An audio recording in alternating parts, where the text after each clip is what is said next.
Hello again, friends, and welcome to today's video. And today what I have for you is this gutter garden I just installed. I ended up doing a plant sale this year like I usually do, and I had a whole bunch of plants left over, and I realized that the amount of greens that I planted this year was not near enough. We've just been really eating them. And so with the extras I had, I was really looking for a place to try to plant them, but I have a really limited amount of space here on my 1/10 of an acre homestead, and so I had to get creative. So what I ended up with is I found a piece of gutter on Craigslist. It was a 44-foot piece of gutter, and I had gone over to go get it, but of course it didn't really fit in my car at that length. But he said he would cut it down for me, so he did.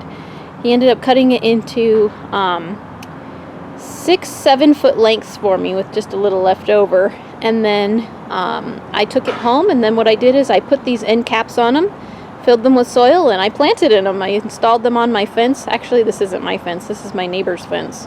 Kind of divides my property from theirs.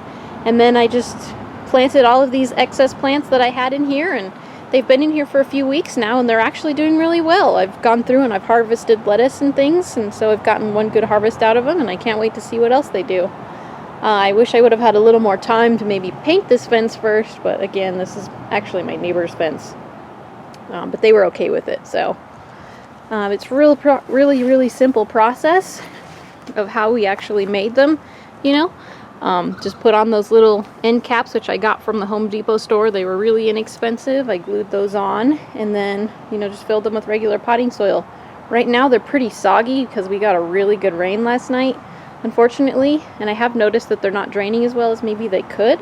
So one thing I'm going to do different is just drill a few holes in the bottom to make sure that they're draining okay. And, you know, hopefully that'll help. But otherwise, they seem to be doing pretty well in here.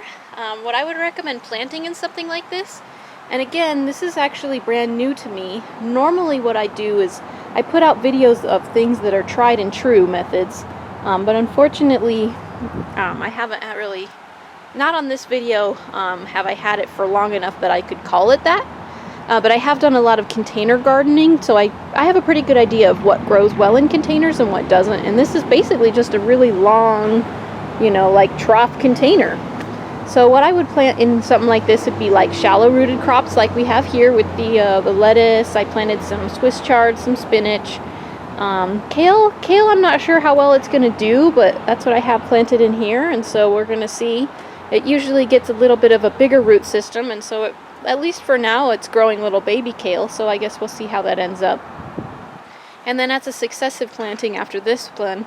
You know, once the heat decides to kill off my plants and things, what I'm going to probably do is plant some beans, because those have nice shallow root systems and those grow well in containers as well. And they can handle the heat of the summer, whereas these greens will not.